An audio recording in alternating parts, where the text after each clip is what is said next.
നമസ്കാരം. പകൽ വാർത്തയിലേക്ക് സ്വാഗതം. ആദ്യം നോക്കാം പ്രധാന തലക്കെട്ടുകൾ.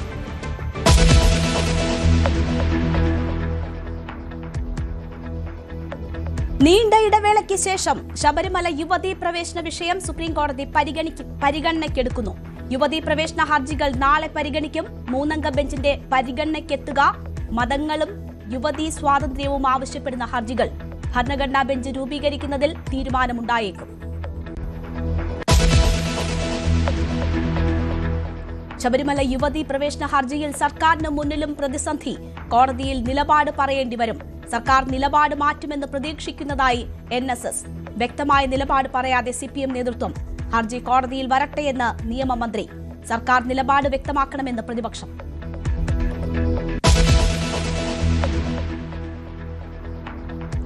മാലാഖ കുഞ്ഞിന് വിട. ആലൻ ഷെറിൻ എബ്രഹാമിന്റെ സംസ്കാര ചടങ്ങുകൾ ഉടൻ ആരംഭിക്കും. മലപ്പള്ളിയിലെ വീട്ടിൽ അന്ത്യാഞ്ജലി അർപ്പിക്കാനെത്തിയത് ആയിരങ്ങൾ.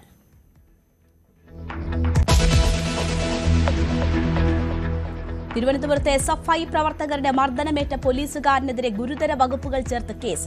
നടപടിക്കെതിരെ സേനയ്ക്കുള്ളിൽ കടുത്ത അമർഷം. അക്രമം നടന്നത് ഇന്നലെ നഗരത്തിലെ മാളിനുള്ളിൽ.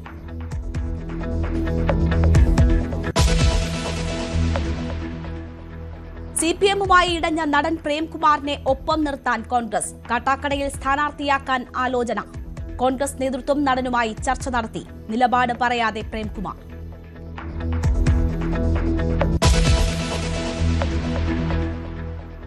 PK ശശി നിർണായക നീക്കത്തിനെന്ന് സൂചന. MP ഗോവിന്ദന്റെ പാലക്കാട് ജില്ലയിലെ യാത്രയിൽ പങ്കെടുക്കില്ല. അനാരോഗ്യം മൂലമെന്ന് വിശദീകരണം. മണ്ണാർക്കാട് ഗോവിന്ദന്റെ യാത്രയെത്തുക ഇന്ന് വൈകിട്ട്.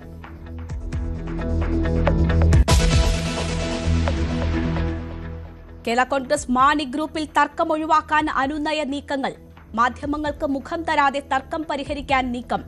ജോസും റോഷിയും തമ്മിൽ ചർച്ച നടത്തിയേക്കും. പാർട്ടിയിലെ തർക്കം പാലായിൽ ജോസിനെതിരെ ആയുധമാക്കി UDF.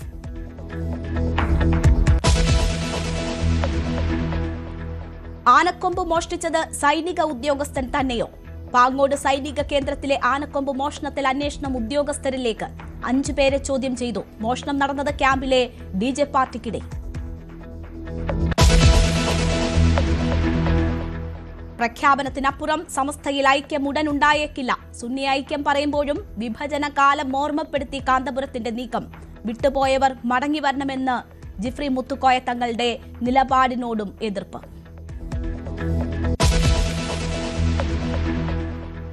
ഇന്ന് മഹാശിവരാത്രി. ക്ഷേത്രങ്ങളിൽ പ്രത്യേക പൂജകൾ. ആലുവ മണപ്പുറത്ത് അർദ്ധരാത്രി മുതൽ ബലിതർപ്പണ ചടങ്ങുകൾ. ഇഷ ഫൗണ്ടേഷനിലടക്കം പ്രശസ്ത ശിവക്ഷേത്രങ്ങളിലേക്ക് ഭക്തജന പ്രവാഹം.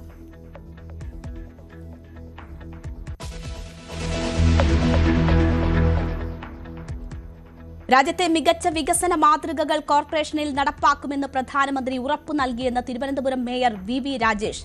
ജനപ്രതിനിധികളെ മറ്റ് സംസ്ഥാനങ്ങളിലെ വികസനം പഠിക്കാൻ പ്രധാനമന്ത്രി നേരിട്ടാണ് അയച്ചതെന്ന് രാജേഷ്. ഭരണം BJPക്ക് ലഭിച്ചപ്പോൾ ഇന്ത്യയിൽ ഓരോ സ്ഥലത്തും നിലനിൽക്കുന്ന ഏറ്റവും മികച്ച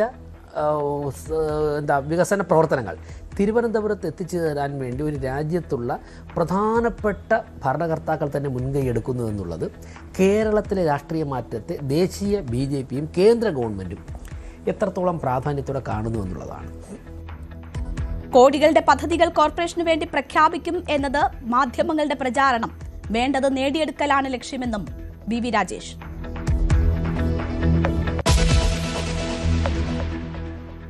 ബംഗ്ലാദേശിൽ താരിഖ് റഹ്മാൻ സർക്കാരിന്റെ സത്യപ്രതിജ്ഞാ ചടങ്ങ് ചൊവ്വാഴ്ച. ഇന്ത്യ പാക് പ്രധാനമന്ത്രിമാർക്ക് ക്ഷണം. നരേന്ദ്രമോദി പങ്കെടുത്തേക്കില്ല. രാജ്യ താൽപര്യങ്ങൾ മുൻനിർത്തിയാകും ബംഗ്ലാദേശിന്റെ വിദേശ നയമെന്ന് താരിഖ് റഹ്മാൻ.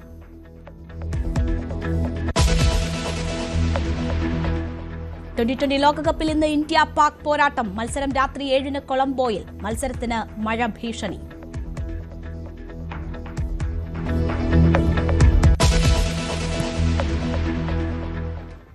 വാർത്തയിലേക്ക് വിശദമായി. വാഹനാപകടത്തിൽ മസ്തിഷ്ക മരണം സംഭവിക്കുകയും 4 പേർക്ക് പുതുജീവനുമേകി സംസ്ഥാനത്തെ ഏറ്റവും പ്രായം കുറഞ്ഞ അവയവദാതാവാവുകയും ചെയ്ത ആലൻ ഷെറിന് വിട നൽകാനൊരുങ്ങുകയാണ് കേരളം. സംസ്ഥാന സർക്കാരിന്റെ ഔദ്യോഗിക ബഹുമതികളോടെയാണ് സംസ്കാര ചടങ്ങുകൾ നടക്കുക.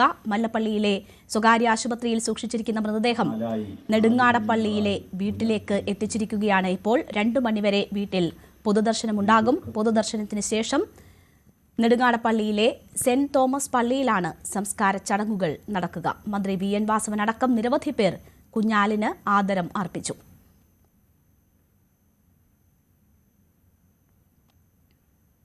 ആജ്ഞ രവീന്ദ്രൻ വിവരങ്ങളുമായി ചേരുകയാണ്. ആജ്ഞ, കണ്ണീരോടെ വിട നൽകുകയാണ് ആ കുരുന്ന് ജീവന്. നാട് പൊതുദർശനം അവസാനിക്കാറായോ? എന്താണ് അവിടെ നിന്നുമുള്ള വിവരങ്ങൾ? സംസ്കാര ചടങ്ങുകൾ എപ്പോൾ തുടങ്ങും?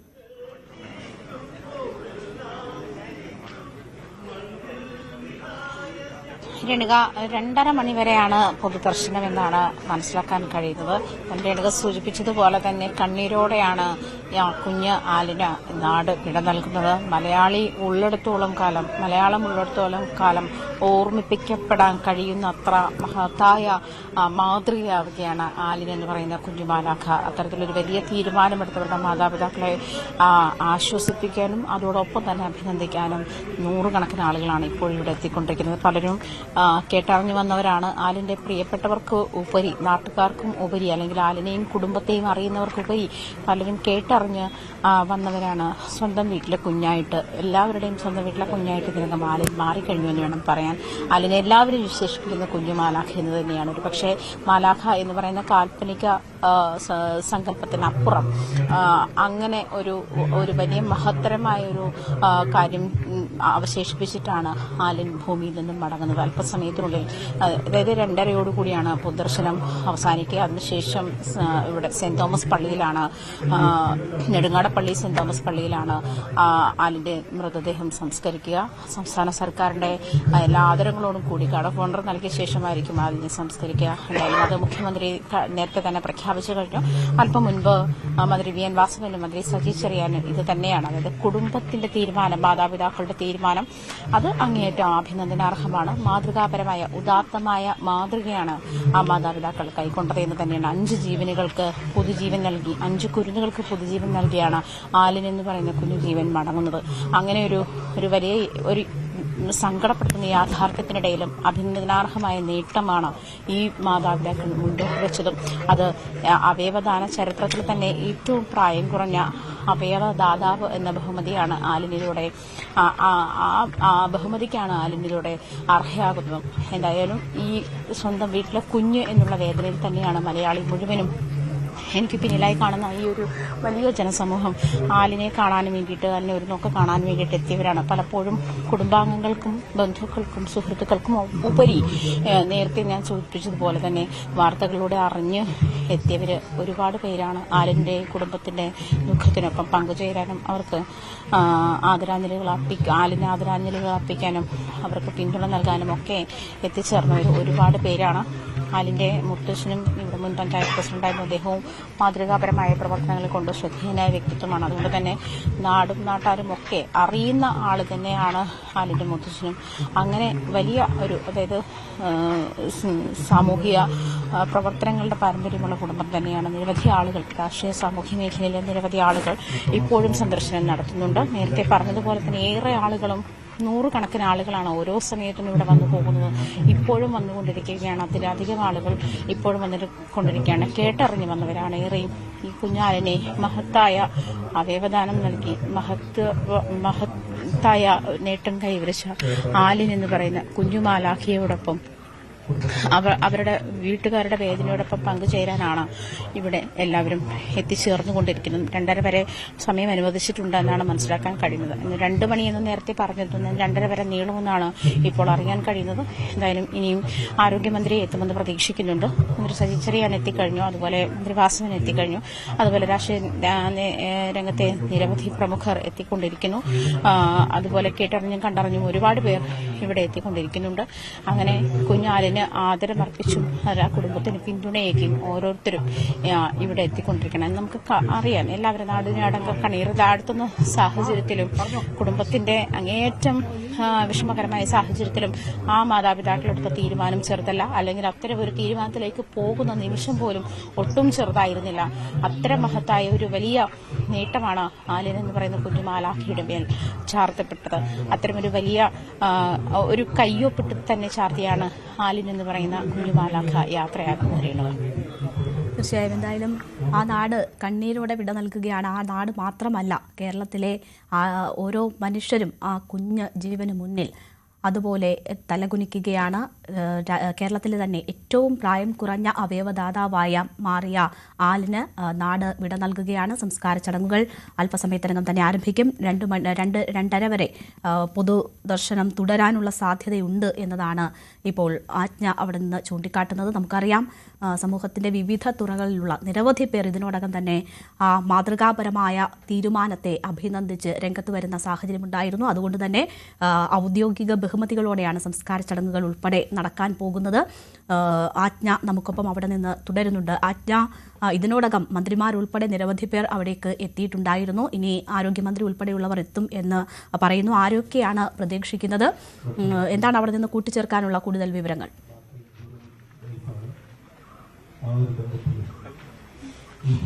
രേണുക, ആരോഗ്യമന്ത്രി എത്തിച്ചേരുമെന്നാണ് അറിയുന്നത്. അതേസമയം മുഖ്യമന്ത്രി നാളെ എത്തുകയുള്ളൂ. മന്ത്രിമാരിപ്പം CN വാസവൻ വന്നിരുന്നു. അദ്ദേഹം വന്ന് കുടുംബത്തോടൊപ്പം കുറച്ചേറെ സമയം ചെലവഴിച്ച ശേഷമാണ് അദ്ദേഹം മടങ്ങിയത്. കുടുംബത്തിന് മാതാപിതാക്കളെടുത്ത തീരുമാനം അത് തന്നെയാണ് എല്ലാവർക്കും പ്രകീർത്തിച്ച് പറയാനുള്ളത്. കുഞ്ഞാലിന്റെ കാര്യത്തിൽ മാതാപിതാക്കളെടുത്ത ആ ഒരു വിഷമഘട്ടത്തിലും അവരെടുത്ത തീരുമാനം അത് അഭിനന്ദനാർഹമാണ്. അതിന് മുൻപിൽ തലകുനിക്കുക മാത്രമാണ് നമുക്ക് ചെയ്യാനുള്ളത്. അത്തരം ഒരു വലിയ സാഹചര്യത്തിലെ കൈയോടെ മാത്രമേ നോക്കിക്കാണാനാവൂ. അങ്ങനെ ഒരു ഇത് തന്നെ പ്രതികരണം തന്നെയായിരുന്നു 2 മന്ത്രിമാരും. അതായത് സജി ചെറിയാൻ എത്തിയിരുന്നു. അദ്ദേഹവും പറഞ്ഞു ഉദാത്തമായ മാതൃകയാണ് മാതാപിതാക്കൾ നടത്തിയത്. ആലിൻ എന്ന് പറയുന്ന കുഞ്ഞു മാലാഖയ്ക്ക് അവർക്ക് ചെയ്യാവുന്ന ഏറ്റവും വലിയ കാര്യം, അതിനപ്പുറത്തേക്ക് ഒരു പക്ഷേ ഈ 10 മാസം പ്രായമുള്ള ഒരു കുഞ്ഞിന് ഒരു മനുഷ്യന് ഭൂമിയിൽ ചെയ്യാൻ പറ്റുന്ന ഏറ്റവും വലിയ കാര്യമാണ് ആലിൻ ചെയ്തിട്ട് പോയത്, മടങ്ങുന്നത്. അങ്ങനെയുള്ള ഒരു സാഹചര്യത്തിൽ തന്നെയാണ് ഇപ്പോഴും ഇത് ചെയ്യുന്നത്. എന്തായാലും ഇവിടെ നിരവധി ആളുകൾ നമ്മളോടൊപ്പം ഉണ്ട്. സാർ, എങ്ങനെ പ്രതികരിക്കുന്നു?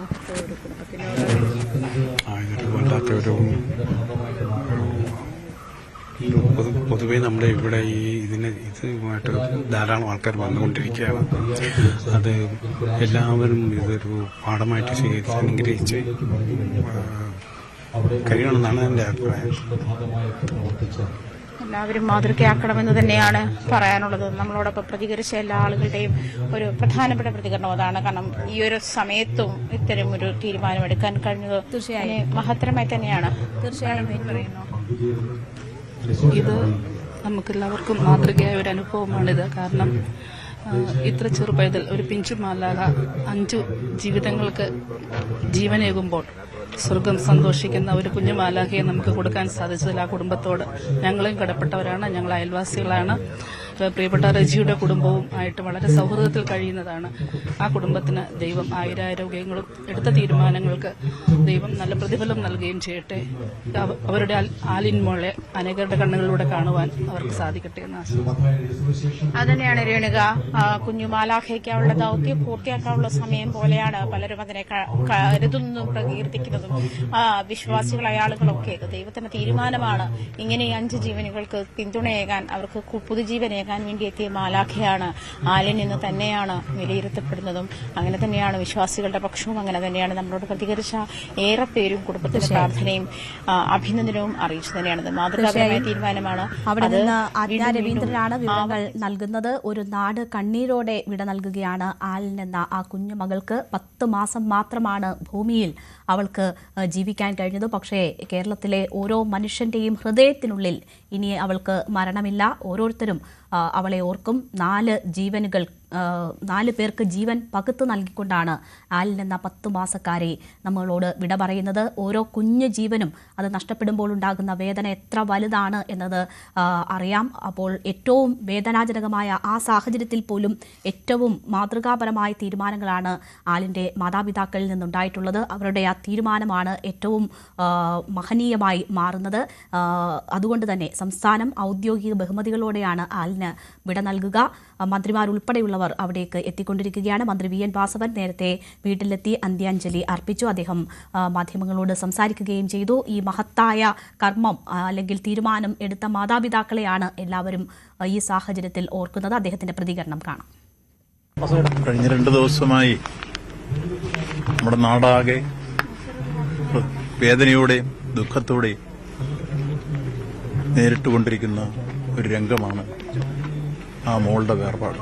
10 മാസക്കാലം മാത്രം പ്രായമേ ഉള്ളെങ്കിൽ ആ വേർപാട് ദുഃഖകരവും വേദനാജനകവുമാകുമ്പോൾ ആ മാതാപിതാക്കൾ സ്വീകരിച്ച ഒരു നിലപാട് ഒരുപക്ഷെ ലോക ചരിത്രത്തിൽ തന്നെ ഒരു പുതിയ സംഭവമായി ചരിത്രത്തിൽ രേഖപ്പെടുത്തുന്ന ഒരു വിശ്വമാനവയുടെ സന്ദേശമാണ് അവരുടെ ഉന്നതമായ തീരുമാനത്തിൽ കൂടി ലോകത്തിന് പ്രദാനം ചെയ്തിരിക്കുന്നത്. ബ്രെയിൻ ഡെത്തായെന്ന് അമൃത മെഡിക്കൽ കോളേജിൽ നടന്നപ്പോൾ തന്നെ മാതാപിതാക്കൾ കൂടെ ഉണ്ടായിരുന്നവരെല്ലാം കൂടി ആലോചിച്ച് ആ കുട്ടിയുടെ അവയവങ്ങൾ മറ്റു കുട്ടികൾക്ക് പ്രദാനം ചെയ്യാൻ തയ്യാറാണ് എന്നറിയിച്ചപ്പോൾ ആ രക്ഷകർത്താക്കൾ അവരുടെ വേദന കടിച്ചമർത്തുമ്പോഴും മറ്റുള്ളവരെ സംരക്ഷിക്കാനും ജീവൻ രക്ഷിക്കാനും കാണിച്ച ആ മനോഭാവം എത്ര അഭിനന്ദിച്ചാലും മതിവരില്ല. സംസ്ഥാന ഗവൺമെന്റ് ആ രക്ഷകർത്താക്കളുടെ ആ തീരുമാനത്തെ മോളുടെ വേർപാട് വേദനാജനകമായി തന്നെ കാണുമ്പോൾ തന്നെ ആ രക്ഷകർത്താക്കളുടെ തീരുമാനത്തെ ഏറ്റവും ആദരവോടുകൂടി കണ്ട് ഈ മോളുടെ ശവസംസ്കാരം ഉൾപ്പെടെ ഔദ്യോഗിക ബഹുമതിയോടുകൂടി നടത്താൻ തീരുമാനിച്ചിരിക്കുന്നു. 2:30 വരെ പൊതുദർശനം തുടരും എന്നതാണ് ഇപ്പോൾ അറിയാൻ കഴിയുന്നത്. അതിനുശേഷമായിരിക്കും സംസ്കാര ചടങ്ങുകൾ ആരംഭിക്കുക. നമുക്ക് ആ വാർത്തയിലേക്ക് തിരിച്ചെത്താം. മറ്റ് പ്രധാനപ്പെട്ട വാർത്തകളിലേക്ക് കൂടി പോവുകയാണ്. ശബരിമല യുവതീ പ്രവേശന ഹർജി നാളെ സുപ്രീം കോടതി പരിഗണിക്കും. യുവതീ പ്രവേശനം ഉൾപ്പെടെ മതങ്ങളും സ്ത്രീകളുടെ അവകാശങ്ങളും സംബന്ധിച്ച വിവിധ ഹർജികളാണ് ചീഫ് ജസ്റ്റിസ് അധ്യക്ഷനായ ബെഞ്ച് പരിഗണിക്കുക.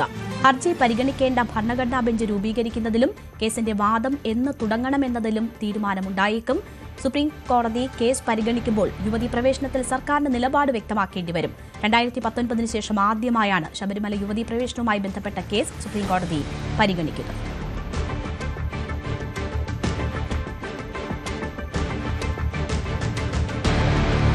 ഹർജി സുപ്രീംകോടതി നാളെ പരിഗണിക്കാനിരിക്കെ വിഷയം സംസ്ഥാനത്ത് സജീവ രാഷ്ട്രീയ ചർച്ചയായിരിക്കുകയാണ്. സർക്കാർ നിലപാട് വ്യക്തമാക്കണമെന്ന ആവശ്യവുമായി പ്രതിപക്ഷം രംഗത്തെത്തിക്കഴിഞ്ഞു. സർക്കാർ അഴകുഴമ്പൻ നിലപാട് അവസാനിപ്പിക്കണമെന്ന് പ്രതിപക്ഷ നേതാവ് വി ഡി സതീശൻ ആവശ്യപ്പെട്ടപ്പോൾ യുവതീ പ്രവേശനത്തിന് അനുകൂലമായ സത്യവാങ്മൂലം തിരുത്തുമെന്നാണ് പ്രതീക്ഷയെന്ന് NSS general secretary G Sukumaran Nair പ്രതികരിച്ചു. ശബരിമല സ്ത്രീ പ്രവേശനത്തിനു വേണ്ടി ശക്തമായ നിലപാടാണ് ഒന്നാം പിണറായി സർക്കാർ എടുത്തത്. പക്ഷെ അതിൽ ശക്തിയായ പ്രതിഷേധം ഉണ്ടായതിനു ശേഷം പതുക്കെ അതിൽ നിന്ന് പിൻവലിഞ്ഞു. പിന്നീട് വീടുകളിൽ കയറി മാപ്പ് പറയുന്ന അവസ്ഥ വരെ ഉണ്ടായി. ഇപ്പോൾ ആഗോള അയ്യപ്പ സംഗമം നടത്തി എല്ലാത്തിൽ നിന്നും പിന്മാറുകയാണ് എന്നുള്ള രീതിയിൽ പ്രഖ്യാപിച്ചു. പക്ഷേ സുപ്രീം കോടതിയിൽ ഈ കേസ് വരുമ്പോൾ സർക്കാർ ഒരു അഫിഡവിറ്റ് കൊടുത്തിട്ടുണ്ട് നേരത്തെ. ആ അഫിഡവിറ്റ് മാറ്റി ഒരു അഫിഡവിറ്റ് കൊടുക്കാൻ ഗവൺമെൻറ് തയ്യാറുണ്ടോ എന്ന് മുഖ്യമന്ത്രി വ്യക്തമാക്കണം. ഇതിൽ ഒളിച്ചുകളി പറ്റില്ല, ഈ അഴകുഴമ്പൻ സമീപനം പറ്റില്ല. എന്താണ് നിലപാടെന്ന് കൃത്യമായിട്ട് പറയണം. അല്ല, സർക്കാർ അതിനുശേഷം കോടതിയിൽ ഇങ്ങനെ ഇതൊരു തീരുമാനമാകാതിരിക്കുമ്പോൾ തന്നെ സർക്കാർ യുവതീ പ്രവേശനം തടഞ്ഞു. പഴയ ആചാരങ്ങൾ സംരക്ഷിക്കണം. ഞങ്ങളുടെ ഉദ്ദേശം ഇതാ, പഴയ ആചാരാനുഷ്ഠാനങ്ങൾ സംരക്ഷിക്കാൻ വേണ്ടിയാണ് ഞങ്ങൾ നിലകൊള്ളുന്നത്. അപ്പോൾ അത് പഴയതുപോലെ ആക്കിക്കൊണ്ടുള്ള ഒരു അലിഖിതമായിട്ടാണെങ്കിലും ഒരു നല്ല നടപടിക്രമം ഗവൺമെൻറ് സ്വീകരിച്ചു. ഈ 6-7 കൊല്ലമായിട്ട് അങ്ങനെ നടന്നു പോവുകയാണ്. പക്ഷേ ഇതിപ്പം ഇവരെന്താണ് പറയാൻ പോകുന്നത്, അല്ലെ തീരുമാനം എന്താണെന്നോ നമുക്ക് നിശ്ചയിക്കാൻ ഒക്കില്ല. ഗവൺമെൻറ് എന്ത് നിലപാടെടുക്കും എന്നുള്ളത് ഞങ്ങൾ അതിന് ബന്ധപ്പെട്ടിട്ടുമില്ല അവരുമായിട്ട്. ആദ്യം ഇടപെട്ടിട്ടുള്ളത് ശരിക്കും പറഞ്ഞാൽ NSS അല്ലേ ഉള്ളൂ. ഇതിനെതിരായിട്ട് രാഷ്ട്രീയ പാർട്ടികളൊന്നും ഇടപെട്ടിട്ടില്ലല്ലോ. ഗവൺമെൻറ്റുകൾ പോലും ഇടപെട്ടിട്ടില്ല. NSS ആ കേസ് കൊടുത്തിരിക്കുന്നു. എന്നാൽ വിഷയത്തിൽ വ്യക്തത വരുത്താതെയാണ് സർക്കാരിന്റെയും CPM-ന്റെയും ഈ വിഷയത്തിലുള്ള പ്രതികരണം. കോടതി പറഞ്ഞ നിലപാടാണ്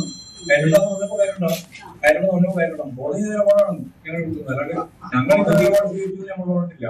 കേട്ടെ ഈ കോടതി നാളെ കോടതി നിലപാടാണ് സ്വീകരിക്കാൻ നോക്കിയിരിക്കുക. ഞങ്ങളുടെ അന്തസ് എത്രയോ കാലമായി വരുന്നോണ്ടിരിക്കുക. ഞങ്ങളുടെ ഒരേ നിലപാട് സ്വീകരിച്ച് ജനാധിപത്യപരമായ അന്തസ്സാണ് ഞങ്ങളുടെ സ്വീകരിക്കുന്നത്. അല്ലാതെ വേറെ അന്തസ് തോന്നിയിരിക്കുന്നത് കൂടുതൽ അന്തസ്സൊന്നുമില്ല. ജനാധിപത്യ അന്തസ്, ആ അന്തസ് കെട്ടിപ്പിടിച്ചുകൊണ്ടാണ് CPM ഉൾപ്പെടെയുള്ള അടുത്ത പോകുന്നത്. കോടതി കോടതി ഇത് നാളെ ഓർഡേഴ്സ് വയ്ക്കുന്നു. സ്വാഭാവികമായിട്ടും നമ്മൾ സാധാരണ നിലയിൽ പ്രതീക്ഷിക്കുന്നത് നേരത്തെ വിധി അടിസ്ഥാനത്തിൽ ഒരു ഭരണഘടനാ ബെഞ്ചാണല്ലോ കേൾക്കേണ്ടത്. ആ ബെഞ്ചിലേക്ക് വിടുകയാണോ അല്ലെങ്കിൽ ആ ബെഞ്ച് രൂപീകരിക്കാനായിട്ട് ചീഫ് ജസ്റ്റിസിനാണ് സാധാരണ ബെഞ്ച് രൂപീകരിക്കുക. അതൊക്കെ വന്നിട്ട് ആ ബെഞ്ച് കേൾക്കുമ്പോൾ എന്തൊക്കെ പറയണമെന്ന് അവർ ആവശ്യപ്പെടുമ്പോൾ അപ്പോൾ നോക്കിയാൽ മതിയില്ലേ. അവിടെ വെള്ളം കാണുമെന്ന് വെച്ച് ഇവിടെ നമ്മൾ മുണ്ടുമടക്കി കുത്തി പോകേണ്ട കാര്യമില്ലല്ലോ. ഡാൻ കുര്യൻ വാർത്തയുടെ വിശദാംശങ്ങളുമായി ചേരുകയാണ്. ഡാൻ, ശബരിമല യുവതീ പ്രവേശന ഹർജി പരിഗണിക്കാനിരിക്കെയാണ് അത് രാഷ്ട്രീയ വിവാദമായി സംസ്ഥാനത്ത് രൂപപ്പെടുന്നത്. സർക്കാരിനെ സംബന്ധിച്ച് ഒരു നിലപാട് പ്രഖ്യാപിക്കേണ്ടി വരിക എന്നത് വലിയ പ്രതിസന്ധി ഉണ്ടാക്കുന്നതാണോ ഈ ഘട്ടത്തിൽ? 2019 ശേഷം ആദ്യമായാണ് സുപ്രീം കോടതിയുടെ പരിഗണനയിലേക്ക് ശബരിമല യുവതീ പ്രവേശനം വീണ്ടും വരുന്നത്. അതായത് ആദ്യഘട്ടത്തിൽ സർക്കാർ ഇതിനെ അനുകൂലിക്കുന്ന ഒരു സത്യവാങ്മൂലമാണ് സുപ്രീം കോടതിയിൽ നൽകിയിരിക്കുന്നത്. അത് തിരുത്തണമെന്ന ആവശ്യമാണ് NSS അടക്കം നേരത്തെ മുമ്പോട്ട് വെച്ചത്. ആ ഒരു പ്രതീക്ഷയിലാണ് NSS ഉൾപ്പെടെ ഇപ്പോൾ ഉള്ളത് താനും. അതേസമയം നിയമസഭാ തെരഞ്ഞെടുപ്പിന് 1 മാസം മാത്രം ബാക്കി നിൽക്കുന്ന, അതായത് 1-2 മാസത്തിനകം കേരളം തെരഞ്ഞെടുപ്പുമായി ബന്ധപ്പെട്ട മറ്റ് നടപടികളിലേക്ക് പോവുകയാണ്. അങ്ങനെ ഒരു നിർണായക ഘട്ടത്തിലാണ് ഈ ഹർജി സുപ്രീം കോടതി വീണ്ടും പരിഗണിക്കുന്നത് എന്നതാണ് രാഷ്ട്രീയ പ്രസക്തി വർദ്ധിപ്പിക്കുന്നത്. ഈ സത്യവാങ്മൂലത്തെ എതിർക്കുകയോ അല്ലെങ്കിൽ അനുകൂലിക്കുകയോ ചെയ്താൽ എന്ത് ചെയ്താലും അത് സർക്കാരിനെ സംബന്ധിച്ചൊരു പ്രതിസന്ധിയായി മാറും. കാരണം നിലവിലുള്ള സത്യവാങ്മൂലത്തിൽ ഉറച്ചു നിൽക്കുന്ന ഒരു തീരുമാനമാണ് സർക്കാരിൻ്റെ ഭാഗത്തു നിന്നുണ്ടാകുന്നതെങ്കിൽ അത് വലിയ തരത്തിൽ രാഷ്ട്രീയ പ്രചാരണ വിഷയമാക്കി പ്രതിപക്ഷ കക്ഷികൾ മാറ്റും.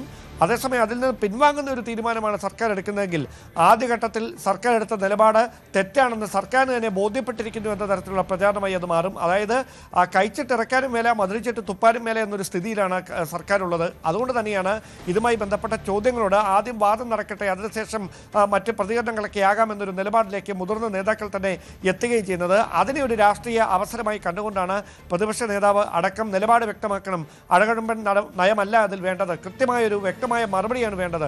ഏത് നടപടി സ്വീകരിക്കും, സത്യവാങ്മൂലത്തിൽ നിന്ന് പിന്മാറുമോ അതിൽ ഉറച്ചു നിൽക്കുമോ എന്നതിൽ കൃത്യമായൊരു നിലപാട് പറയാൻ സർക്കാരിൻ്റെ പ്രതിനിധികൾ തയ്യാറാകണമെന്ന ആവശ്യം പ്രതിപക്ഷം ആവർത്തിക്കുന്നത് അതിൻ്റെ രാഷ്ട്രീയ സാധ്യതകൾ മുന്നിൽ കണ്ടുകൊണ്ട് തന്നെയാണ്. എന്തായാലും കോടതിയുടെ പരിഗണനയിലേക്ക് വിഷയം നാളെ വരുമ്പോൾ അവിടെ നടക്കുന്ന വാദപ്രതിവാദങ്ങളിൽ ആകും ഏത് തരത്തിലാകും തുടർന്നുള്ള തീരുമാനങ്ങൾ എന്നതിൽ സർക്കാർ ഒരു അന്തിമമായ തീരുമാനത്തിലേക്ക് എത്തുക. നിലവിൽ അതുമായി ബന്ധപ്പെട്ടുണ്ടായിരിക്കുന്ന വിവാദങ്ങൾ അത് നമുക്കറിയാം.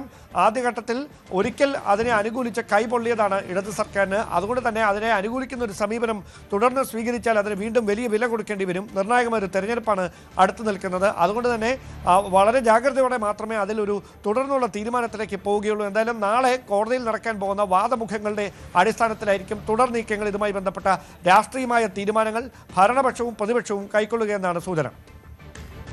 ഡാൻ കുര്യനാണ് വിശദാംശങ്ങൾ നൽകിയത്. സർക്കാർ വ്യക്തമായ മറുപടി ഈ ഘട്ടത്തിൽ പറയുന്നില്ല എന്ന കാര്യം സൂചിപ്പിക്കുന്നു. ഒപ്പം തന്നെ മാറ്റത്തിൻ്റെതായ ചില സൂചനകൾ നേതാക്കളുടെ വാക്കുകളിൽ നിന്ന് വരുന്നുമുണ്ട്. അതേസമയം സർക്കാർ സത്യവാങ്മൂലം തിരുത്തുമെന്നാണ് പ്രതീക്ഷയെന്നാണ് ജി സുകുമാരൻ നായർ ഈ വിഷയത്തിൽ പ്രതികരിച്ചിരിക്കുന്നത്. സർക്കാർ എന്ത് ചെയ്യുമെന്ന് നോക്കട്ടെ. ആദ്യമേ ശരിയായ സത്യവാങ്മൂലം നൽകിയിരുന്നുവെങ്കിൽ പ്രശ്നമുണ്ടാവുമായിരുന്നില്ല. വിഷയത്തിൽ ആദ്യം കേസ് നൽകിയത് NSS ആണെന്നും സുകുമാരൻ നായർ പറഞ്ഞു. അല്ല, സർക്കാർ അതിനുശേഷം കോടതിയിൽ ഇങ്ങനെ ഇതൊരു തീരുമാനമാകാതിരിക്കുമ്പോൾ തന്നെ സർക്കാർ യുവതീ പ്രവേശനം തടഞ്ഞു. പഴയ ആചാരങ്ങൾ സംരക്ഷിക്കണം. ഞങ്ങളുടെ ഉദ്ദേശം ഇതാ, പഴയ ആചാരാനുഷ്ഠാനങ്ങൾ സംരക്ഷിക്കാൻ വേണ്ടിയാണ് ഞങ്ങൾ നിലകൊള്ളുന്നത്. അപ്പോൾ അത് പഴയതുപോലെ ആക്കിക്കൊണ്ടുള്ള ഒരു അലിഖിതമായിട്ടാണെങ്കിലും ഒരു നല്ല നടപടിക്രമം ഗവൺമെൻറ് സ്വീകരിച്ചു. ഈ 6-7 കൊല്ലമായിട്ട് അങ്ങനെ നടന്നു പോവുകയാണ്. പക്ഷേ ഇതിപ്പം ഇവരെന്താണ് പറയാൻ പോകുന്നത് അല്ലെ തീരുമാനം എന്താണെന്നോ നമുക്ക് നിശ്ചയിക്കാൻ ഒക്കില്ല. ഗവൺമെൻറ് എന്ത് നിലപാടെടുക്കും എന്നുള്ളത് ഞങ്ങൾ അതിന് ബന്ധപ്പെട്ടിട്ടുമില്ല അവരുമായിട്ട്. ആദ്യം ഇടപെട്ടിട്ടുള്ളത് ശരിക്കും പറഞ്ഞാൽ NSS അല്ലേ ഉള്ളൂ ഇതിനെതിരായിട്ട്. രാഷ്ട്രീയ പാർട്ടികളൊന്നും ഇടപെട്ടിട്ടില്ലല്ലോ, ഗവൺമെൻറ്റുകൾ പോലും ഇടപെട്ടിട്ടില്ല. NSS ആ കേസ് കൊടുത്തിരിക്കുന്നു. സുന്നി ഐക്യം സ്വാഗതം ചെയ്യുമ്പോഴും പിളർപ്പിന്റെ ചരിത്രം ഓർമ്മിപ്പിച്ച് കാന്തപുരം ഐക്യത്തിന് ശ്രമം തുടരുമെന്നാണ് പ്രമേയത്തിൽ പറയുന്നത്. എന്നാൽ പിളർപ്പ് എങ്ങനെയുണ്ടായെന്നും ആ സാഹചര്യങ്ങൾ എന്തായിരുന്നുവെന്നും വിശദീകരിക്കുകയാണ് കാന്തപുരം.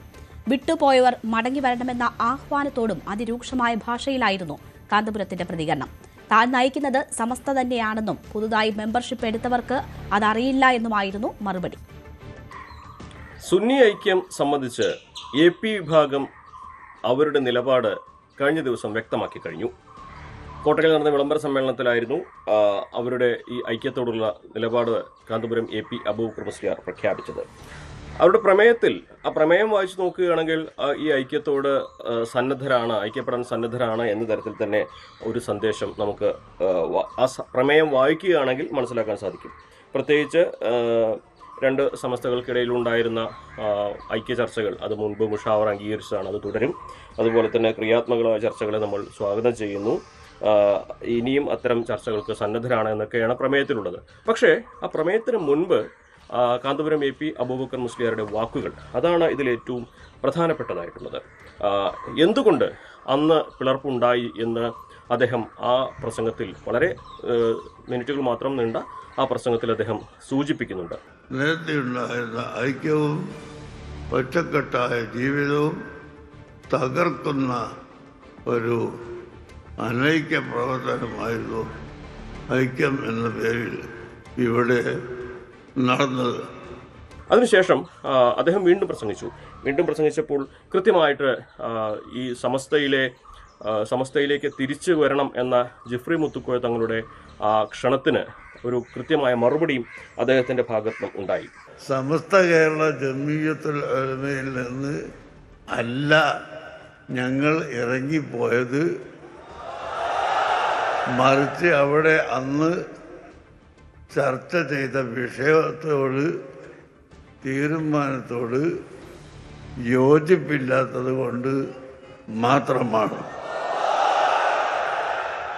അതെന്തായിരുന്നു അന്ന് അവിടെ ചർച്ച ചെയ്തത് എന്നോ എന്താണ് വിഷയമെന്നോ ഇപ്പോൾ പുതുതായി മെമ്പർഷിപ്പ് എടുത്തു വരുന്നവർക്ക്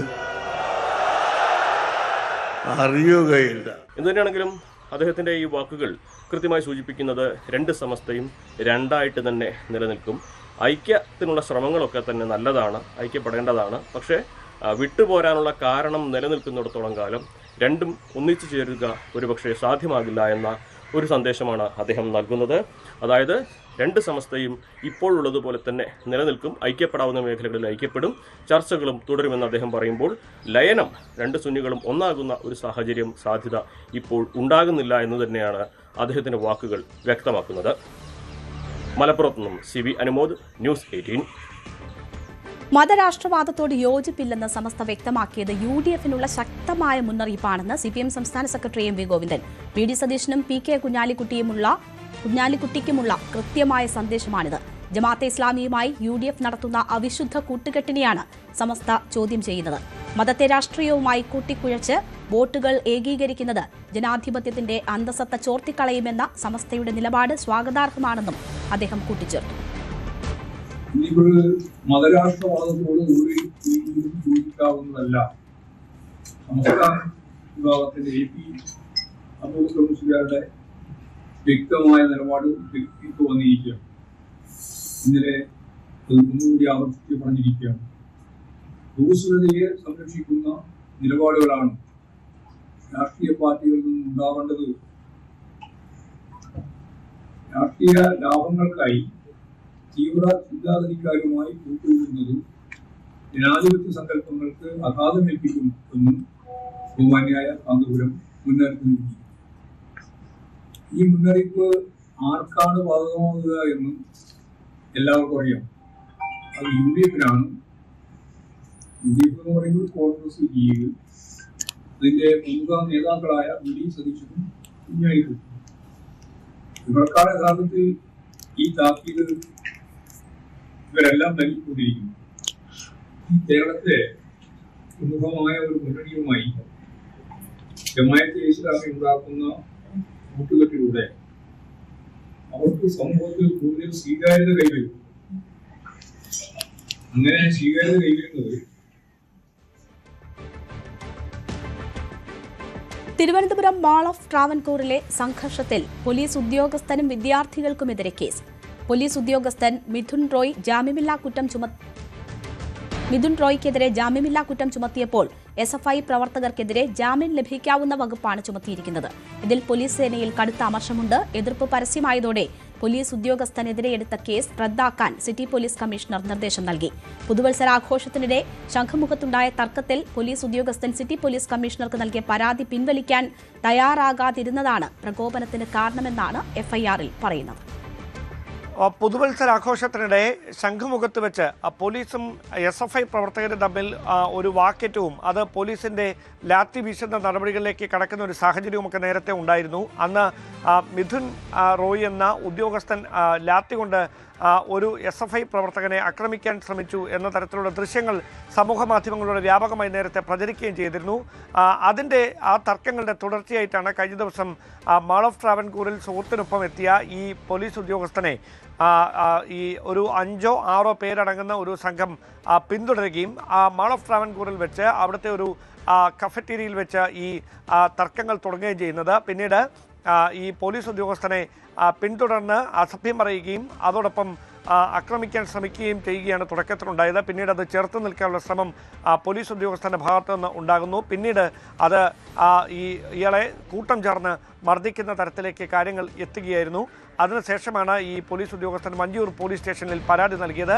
അവിടെ FIR രജിസ്റ്റർ ചെയ്യാൻ വൈകിയെന്ന ആക്ഷേപം ഇന്നലെ മുതൽ തന്നെ ഉയരുന്നുണ്ടായിരുന്നു. പക്ഷേ വൈകുന്നേരത്തോടെ FIR രജിസ്റ്റർ ചെയ്തു. പ്രധാനമായി ഭാരതീയ ന്യായ സംഹിതയിലെ 296, 351, 2, 185, 115, 2, 118 തുടങ്ങിയ വകുപ്പുകളാണ് ഇതുമായി ബന്ധപ്പെട്ട പ്രതികൾക്കെതിരെ ചുമത്തിയിരിക്കുന്നത്. അതേസമയം ഈ പോലീസ് ഉദ്യോഗസ്ഥരും ഒപ്പമുണ്ടായിരുന്ന ആളുമാണ് ആക്രമിക്കാൻ ശ്രമിച്ചതെന്ന് കാണിച്ച് മറ്റൊരു കൗണ്ടർ കേസ് കൂടി രജിസ്റ്റർ ചെയ്തിട്ടുണ്ട്. ഇത് ജാമ്യമില്ലാതെയാണ് ഈ കേസ് രജിസ്റ്റർ ചെയ്തിരിക്കുന്നത് പോലീസുകാരനെതിരെ എന്ന ആക്ഷേപമാണ് ഉദ്യോഗസ്ഥരുടെ ഭാഗത്തു നിന്ന് ഉയരുന്നത്. അതേസമയം ഈ മിഥുൻ റോയിയുടെ ഭാഗത്തു നിന്ന് പ്രകോപനപരമായ ഒരു ഇടപെടൽ ഈ പുതുവത്സര ദിനത്തിൽ ഉണ്ടായതുമായി ബന്ധപ്പെട്ട് സിറ്റി പോലീസ് കമ്മീഷണർക്ക് നേരത്തെ ഒരു പരാതി നൽകിയിട്ടുണ്ടായിരുന്നു. ആ പരാതി ഒത്തുതീർപ്പാക്കാൻ മിഥുൻ തയ്യാറാകാതിരുന്നതാണ് ഈ യുവാക്കളെ പ്രകോപിപ്പിച്ചതെന്നും ആ പ്രകോപനത്തെ തുടർന്നാണ് ഇവർ കൂട്ടം ചേർന്ന് ഇയാളെ മർദ്ദിക്കുന്ന ഒരു സാഹചര്യം മാൾ ഓഫ് ട്രാവൻകൂറിൽ വെച്ച് ഉണ്ടായതെന്നുമുള്ള വിവരങ്ങളാണ് പോലീസിൻ്റെ ഭാഗത്തുനിന്ന് ഇപ്പോൾ ലഭിക്കുന്നത്. എന്തായാലും വിശദമായ അന്വേഷണം നടക്കുന്നുണ്ട്. ഈ ദൃശ്യങ്ങൾ വലിയ തരത്തിൽ സമൂഹ മാധ്യമങ്ങളിലൂടെ അടക്കം ഈ മർദ്ദന ദൃശ്യങ്ങൾ പ്രചരിക്കുന്ന ഒരു സാഹചര്യമുണ്ട്. അങ്ങനെ ഒരു പശ്ചാത്തലത്തിൽ ഈ ഇങ്ങനെയൊരു തർക്കത്തിലേക്ക് നയിക്കാനിടയായ സാഹചര്യം എന്താണെന്ന് പരിശോധിക്കാനായി പോലീസ് വിശദമായ അന്വേഷണം ആരംഭിച്ചിട്ടുണ്ട്. അതേസമയം ഈ മിഥുൻ റോയ് എന്ന പോലീസ് ഉദ്യോഗസ്ഥനെതിരെ ജാമ്യമില്ലാ വകുപ്പ് ചുമത്തി കേസ് രജിസ്റ്റർ ചെയ്തെന്ന് ഉന്നയിച്ചുകൊണ്ട് പോലീസ് സംഘടനകൾക്കിടയിൽ തന്നെ വലിയൊരു ആക്ഷേപം ഉയർന്നു വരുന്ന സാഹചര്യമുണ്ട് നിലവിൽ.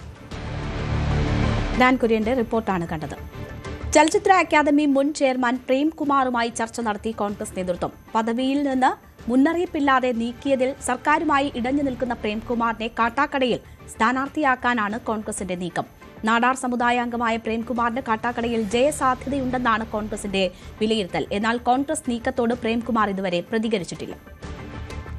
അതായത് നടൻ പ്രേംകുമാർ കഴിഞ്ഞ ദിവസമാണ് മാധ്യമങ്ങളിലൂടെ തൻ്റെ അമർഷം, അതായത് തന്നെ സ്ഥാനത്ത് നിന്ന് മാറ്റിയതിലുള്ള അമർഷം പരസ്യമാക്കിയത്. ആശാ സമരവേദിയിൽ താൻ ഐക്യദാർഢ്യം പ്രഖ്യാപിച്ചെത്തിയതാണ് തനിക്കെതിരായ നീക്കത്തിന് പിന്നിലെന്ന് അദ്ദേഹം തുറന്നു പറയുകയായിരുന്നു.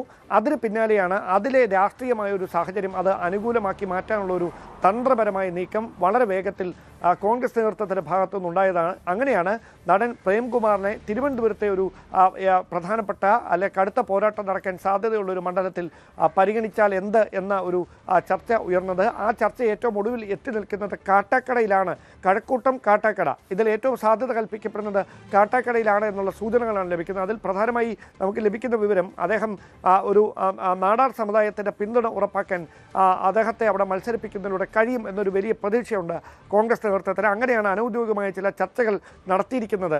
ചില നേതാക്കൾ ഇടപെട്ടെന്നുള്ള സൂചനകളുണ്ട്. എന്തായാലും അദ്ദേഹം ഔദ്യോഗികമായി അതൊന്നും സ്ഥിരീകരിക്കുന്നില്ല. പക്ഷേ കോൺഗ്രസ് നേതൃത്വം പ്രേംകുമാർ ഇടഞ്ഞു നിൽക്കുന്ന ഈ സാഹചര്യം, ഇടത് നേതൃത്വവുമായി ഇടഞ്ഞു നിൽക്കുന്ന ഈ സാഹചര്യം രാഷ്ട്രീയമായി പ്രയോജനപ്പെടുത്തിയാൽ അത് നേട്ടമായി മാറുമെന്നൊരു വിലയിരുത്തലാണ് കോൺഗ്രസ് നേതൃത്വം. അതുകൊണ്ടാണ് പ്രേംകുമാറിനെ ഒപ്പം ചേർത്ത് നിർത്തിക്കൊണ്ട് കാട്ടാക്കടയിൽ അദ്ദേഹത്തെ മത്സരരംഗത്തേക്ക് ഇറക്കാനുള്ള സാധ്യതകൾ നേതൃത്വം ഇപ്പോൾ സജീവമായി ചർച്ച ചെയ്തുകൊണ്ടിരിക്കുന്നത്.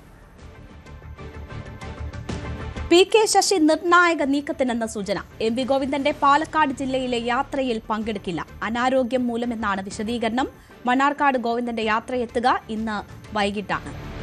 അനുമോദ് വാർത്തയുടെ വിശദാംശങ്ങളുമായി ചേരുകയാണ്. അനുമോദ്, പലതരത്തിലുള്ള അഭ്യൂഹങ്ങൾ പി കെ ശശിയുടെ നീക്കവുമായി ബന്ധപ്പെട്ട് നേരത്തെ മുതൽ തന്നെ വന്നുകൊണ്ടിരിക്കുകയാണ്. ഇപ്പോൾ എന്തായാലും ഈ യാത്രയിൽ പങ്കെടുക്കില്ല എന്ന സ്ഥിരീകരണം കൂടി വരുന്നു. എന്താണ് പി കെ ശശി ലക്ഷ്യമിടുന്നത്?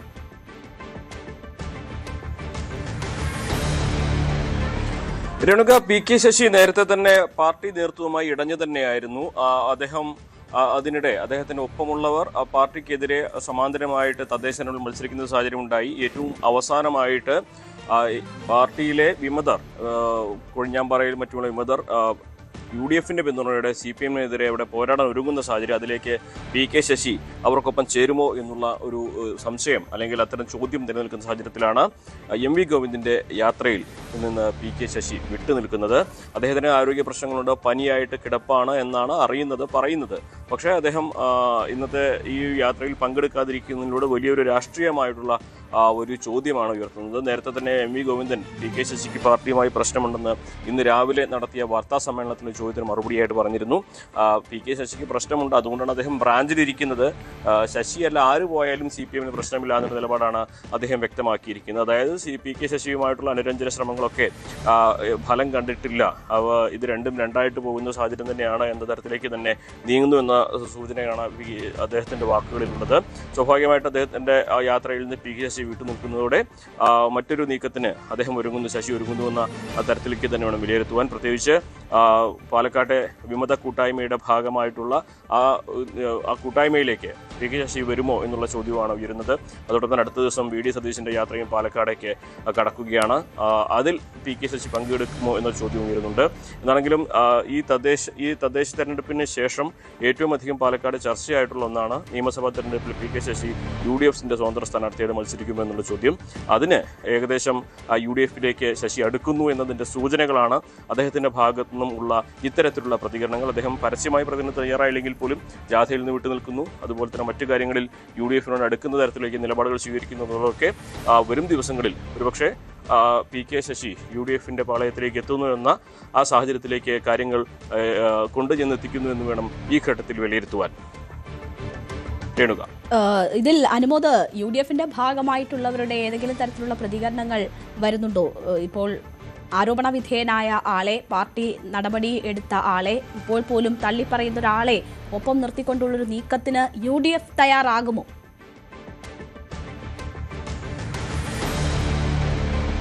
അത്തരം ചോദ്യങ്ങൾക്ക് നേരത്തെ തന്നെ UDFന്റെ ഭാഗത്ത് നിന്ന് പരോക്ഷമായ മറുപടി ലഭിച്ചതാണ്. അത് കാരണം ശശി മണ്ണാർക്കാട് UDFന്റെ നിരവധി പരിപാടികളിൽ സജീവമായി പങ്കെടുത്തതിന്റെ ദൃശ്യങ്ങളൊക്കെ മാസങ്ങൾക്ക് മുമ്പ് തന്നെ പുറത്തു വന്നിരുന്നു. അദ്ദേഹം UDF നേതാക്കളുമായി അടുത്ത ബന്ധമാണ് പുലർത്തുന്നത്. മാത്രമല്ല വലിയൊരു വിഭാഗം പി കെ ശശിയെ സ്വാഗതം ചെയ്യുന്നുണ്ട്. പക്ഷേ നിലപാട് പി കെ ശശി പ്രഖ്യാപിക്കട്ടെ എന്നൊരു കാര്യമാണ് അവർക്കൊക്കെ തന്നെ പറയാനുള്ളത്. ആദ്യം നിലപാട് പ്രഖ്യാപിക്കട്ടെ, എന്നിട്ടല്ലേ ഞങ്ങൾ സ്വാഗതം ചെയ്തിട്ട് കാര്യമുള്ളൂ. അദ്ദേഹം വരാൻ തയ്യാറായില്ലെങ്കിൽ പിന്നെ ഈ സ്വാഗതം ചെയ്തുകൊണ്ട് കാര്യമില്ലല്ലോ എന്നൊരു നിലപാടാണ് UDFിനുള്ളത്. അപ്പോൾ പി കെ ശശിയുടെ നിലപാട് പ്രഖ്യാപിച്ചു കഴിഞ്ഞതിന് ശേഷമേ UDFന്റെ ഭാഗത്തുനിന്ന് പരസ്യ പ്രതികരണത്തിന് സാധ്യതയുള്ളൂ. എന്നാണെങ്കിലും മണ്ണാർക്കാട് മേഖലയിലെ UDF നേതൃത്വം അദ്ദേഹത്തിന്റെ ഒപ്പം തന്നെയാണുള്ളത്. മണ്ണാർക്കാട് MLA M ഷംസുദ്ദീനാവട്ടെ, ലീഗ് നേതാക്കളാവട്ടെ, കോൺഗ്രസ് നേതാക്കളാവട്ടെ, ഇവർക്കൊക്കെ ശശിയുമായി വലിയ അടുപ്പം തന്നെയാണുള്ളത്. സ്വാഭാവികമായിട്ടും അതിനുള്ളൊരു സാധ്യതകൾ തള്ളിക്കളയാൻ കഴിയുന്നതല്ല. എന്നാണ് പി കെ ശശിയുടെ നിലപാടിന് ശേഷമേ ഔദ്യോഗികമായിട്ടുള്ളൊരു നിലപാട് അല്ലെങ്കിൽ അവരുടെ ഒരു പ്രഖ്യാപനമോ അവരുടെ തീരുമാനമോ UDF പ്രഖ്യാപിക്കുകയുള്ളൂ, പുറത്തു പറയുകയുള്ളൂ എന്നാണ് മനസ്സിലാക്കാൻ കഴിയുന്നത്. എന്താണെങ്കിലും ഏറ്റവും പ്രധാനം ഇന്നത്തെ യാത്രയിൽ നിന്ന്, ഇടതുപക്ഷത്തിന്റെ യാത്രയിൽ നിന്ന് വിട്ടുനിന്ന പി കെ ശശി UDFന്റെ യാത്രയിൽ ക്ഷണിതാവായിട്ടെങ്കിലും എത്തുമോ എന്നുള്ളതാണ്. തീർച്ചയായും എന്തായാലും സസ്പെൻസ് പാലക്കാടിനെ സംബന്ധിച്ച് തുടരുകയാണ്. പി കെ ശശി ഇപ്പോൾ പറയുന്നത് ആരോഗ്യ പ്രശ്നങ്ങളാണ് കാരണമെങ്കിൽ അത് മാറുമോ, എന്തെങ്കിലും വ്യക്തമായ സൂചനകൾ മറ്റ് ജാഥകൾ എത്തുന്ന സമയത്തുണ്ടാകുമോ എന്നതൊക്കെ കാത്തിരുന്ന് കാണേണ്ടുന്ന കാര്യമാണ്. CV അനുമോദാണ് വാർത്തയുടെ വിശദാംശങ്ങൾ നൽകിയത്. ജോസ് കെ മാണി റോഷി അഗസ്റ്റിൻ തർക്കത്തിൽ ഇന്ന് കൂടുതൽ അനുനയ നീക്കങ്ങൾക്ക് സാധ്യത. മാധ്യമങ്ങളിൽ നിന്ന് പരമാവധി ഒഴിഞ്ഞു നിൽക്കാനുള്ള അനുനയ നീക്കത്തിനാണ് ശ്രമം. അതിനിടെ പാലായിൽ കേരള കോൺഗ്രസ് MLA തർക്കങ്ങൾ രാഷ്ട്രീയ ആയുധമാക്കുകയാണ് UDF. ആഭ്യന്തര തർക്കങ്ങൾ കേരള കോൺഗ്രസ് എമ്മിൽ ഒരു പരിധിവരെ അതിൻ്റെ അണികൾക്കിടയിലേക്കടക്കം വ്യാപിക്കുന്ന ഒരു ഘട്ടത്തിലാണ്. ഇന്നൊരു പക്ഷേ പരസ്പരമുള്ള കൂടിക്കാഴ്ചകൾ ഉണ്ടായേക്കാം. ഒരുപക്ഷെ മാധ്യമങ്ങൾക്ക് മുന്നിൽ ഇരു നേതാക്കളും ഒരുമിച്ച് എത്തിയേക്കാം എന്ന പ്രതീക്ഷകൾ ഉയർന്നു വന്നത്. പക്ഷേ ഇന്ന് ഇരു നേതാക്കളും മാധ്യമങ്ങളെ കണ്ടില്ല എന്നുള്ളതാണ്. പാലാ ചക്കാമ്പുഴയിലെ വീട്ടിൽ റോഷി അഗസ്റ്റിൻ ഉണ്ടായിരുന്നു. പക്ഷേ മാധ്യമപ്രവർത്തകർ എത്തുന്നു എന്ന് പറഞ്ഞപ്പോൾ അദ്ദേഹം ഇന്ന് കാണാൻ തയ്യാറല്ല എന്നാണ് അറിയിച്ചത്. അങ്ങനൊരു പ്രതികരണത്തിന് ഇപ്പോഴില്ല എന്ന് പറയുന്നു. ജോസ് കെ മാണിയും വീട്ടിലില്ല എന്ന നിലപാടാണ് പാർട്ടി നേതൃത്വം അറിയിക്കുന്നത്. ഇന്നലെ ജാഥയ്ക്ക് ശേഷം അദ്ദേഹം വിശ്രമത്തിലാണ് എന്ന് അറിയിക്കുന്നു. നമുക്ക് ലഭ്യമാകുന്ന വിവരം അനുസരിച്ച് അണിയറയിൽ പല അനുനയ നീക്കങ്ങളും നടക്കുന്നു എന്നുള്ളത് തന്നെയാണ്. പ്രത്യേകിച്ച് ഇരു നേതാക്കളും തമ്മിൽ ഒരു നേരിട്ടുള്ള ഏറ്റുമുട്ടൽ ഉണ്ടായി എന്ന വിലയിരുത്തൽ തന്നെ അണികളുടെ ഭാഗത്തും ഉണ്ടായിട്ടുണ്ട്. അതുകൊണ്ട് തന്നെ അതെങ്ങനെ പരിഹരിച്ചെടുക്കാം? തെരഞ്ഞെടുപ്പിന് ഇനി ആഴ്ചകൾ മാത്രമാണ് ബാക്കി. അത് പരിഹരിച്ചില്ലെങ്കിൽ അത് നേതൃത്വത്തിന് തന്നെ പാർട്ടിക്ക് തന്നെ ആകെ ദോഷമുണ്ടാക്കുമെന്ന വിലയിരുത്തലുണ്ട്. എന്തായാലും ഈ ഒരു സാഹചര്യം ആയുധമാക്കുകയാണ് തൊട്ടിപ്പുറത്ത് UDF-നൊപ്പമുള്ളവരും. UDF സഹയാത്രികനായി നിന്നുകൊണ്ട് പാലയിൽ ഭരണത്തിലുള്ള ബിനു പുളിക്കകണ്ടം ജോസ് കെ മാണിക്കെതിരെ രംഗത്ത് വന്നു. ജോസ് കെ മാണിക്ക് പരാജയ ഭയമാണ്. അതുകൊണ്ടാണ് പാലയിൽ നിന്ന് പിന്തിരിയാനാണ് അദ്ദേഹം ശ്രമിക്കുന്നത്. അദ്ദേഹം ഒരു കെണിയിൽപ്പെട്ടിരിക്കുന്നു. ആ കെണിയിൽ പെട്ടതിലൊരു ഭാഗത്ത് റോഷിയുമുണ്ട്. ഒന്ന് ചെയ്യുന്നത് ഒന്നിന് വളമാകും. അങ്ങനെ ജോസ് കെ മാണി വീണ്ടും പരാജയപ്പെടുന്നത് കൂടുതൽ ശക്തനാകാൻ റോഷിക്ക് ഗുണമാകും എന്ന തരത്തിൽ ഇതുകൂടി മുന്നിൽ കണ്ടാണ് റോഷി ഈ നീക്കം നടത്തുന്നതെന്ന ആരോപണം ഉന്നയിച്ചു. പാലായിൽ മത്സരിച്ചാൽ ജോസ് കെ മാണി പരാജയപ്പെടും എന്നുള്ളത് കേരളത്തിൽ ഏറ്റവും അധികം മനസ്സിലാക്കിയിട്ടുള്ള ഒരു നേതാവ് റോഷിയാസ്നാണ്. ഞാൻ പല കാര്യങ്ങളും സൂചിപ്പിക്കുന്ന പോലെ രാഷ്ട്രീയ രംഗത്ത് ഒന്ന് ചെയ്യുന്നതാണ് മറ്റൊന്നിന് വളവെന്ന് പറയുന്നുണ്ട്. ജോസ് കെ മാണി എന്ന ആ രാഷ്ട്രീയ നേതാവ് അദ്ദേഹത്തിൻ്റെ രാഷ്ട്രീയപരമായ അധപ്പതനം റോഷി എന്ന രാഷ്ട്രീയ നേതാവിൻ്റെ ഉയർച്ചയ്ക്ക് വീണ്ടും വീണ്ടും ആക്കം കൂട്ടുമെന്നുള്ള രാഷ്ട്രീയ തിരിച്ചറിവാണ് റോഷി ജോസ് കെ മാണി പാലായിൽ മത്സരിക്കണമെന്ന് ആവശ്യപ്പെടുന്നത്. മാത്രമല്ല ഈ UDF-യുമായി റോഷിയുടെ ഉൾപ്പെടെയുള്ള രണ്ടാം നിര നേതാക്കന്മാരുടെ അനുവാദവും ആശീർവാദവും ഇല്ലാതെ ജോസ് കെ മാണി സംസാരിച്ചപ്പോൾ പാലായിലെ ഇടതുപക്ഷ വിശ്വാസികൾ, പ്രത്യേകിച്ച് CPM അണികൾ, ഗ്രാസ് റൂട്ട് ലെവലിലുള്ള പ്രവർത്തകർ വലിയ അസംതൃപ്തരാണ്. ഇദ്ദേഹത്തെ വീണ്ടും ജയിപ്പിച്ചു വിട്ടാൽ ഇവരുടെ ഈ രാഷ്ട്രീയ നേതാവിൻ്റെ രാഷ്ട്രീയ വിശ്വാസ്യത തന്നെ ചോദ്യം ചെയ്യപ്പെടുകയാണ്. വീണ്ടും ജയിപ്പിച്ചു വന്നാൽ ഒരുപക്ഷെ ഒരു തൂക്ക് മന്ത്രിസഭയോ അല്ലെങ്കിൽ നാളുകളിൽ ഈ ഇടതുപക്ഷ ജനാധിപത്യ മുന്നണിയോടൊപ്പം ജോസ് കെ മാണി നിൽക്കുമെന്ന് അദ്ദേഹത്തിൻ്റെ CPM-ൻ്റെ അണികൾ വിശ്വസിക്കുന്നില്ല. ഈ തിരിച്ചറിവൊക്കെ തന്നെയാണ് ജോസ് കെ മാണി മത്സരിക്കാതിരിക്കാൻ അദ്ദേഹം താല്പര്യം പ്രകടിപ്പിക്കുന്നത്. എന്തായാലും കേരള കോൺഗ്രസ് എമ്മിലെ പ്രശ്നങ്ങൾ അത് നേതാക്കളും ചില പ്രതികരണങ്ങൾ നടത്തി എന്നുള്ളതിനപ്പുറത്തേക്ക് അത് അണികൾക്കിടയിൽ ഉണ്ടായിരിക്കുന്ന ഒരു അവ്യക്തതയുണ്ട്. ആ അവ്യക്തത പരിഹരിക്കുക എന്നുള്ളതാണ് ആ പാർട്ടിക്ക് മുന്നിലുള്ള വലിയ വെല്ലുവിളി. അതുകൊണ്ട് തന്നെയാണ് ഇന്നിപ്പോൾ വീണ്ടും ഒരു പരസ്യ പ്രസ്താവന വേറെ കണ്ട് പ്രതികരിച്ച് തീർക്കുക എന്നതിനപ്പുറത്തേക്ക് പ്രശ്നപരിഹാരം ഉണ്ടായ ശേഷം കാണാം എന്ന നിലയിലേക്ക് പാർട്ടി നേതൃത്വം എത്തിയിരിക്കുന്നതെന്നാണ് നമുക്ക് മനസ്സിലാകുന്നത്.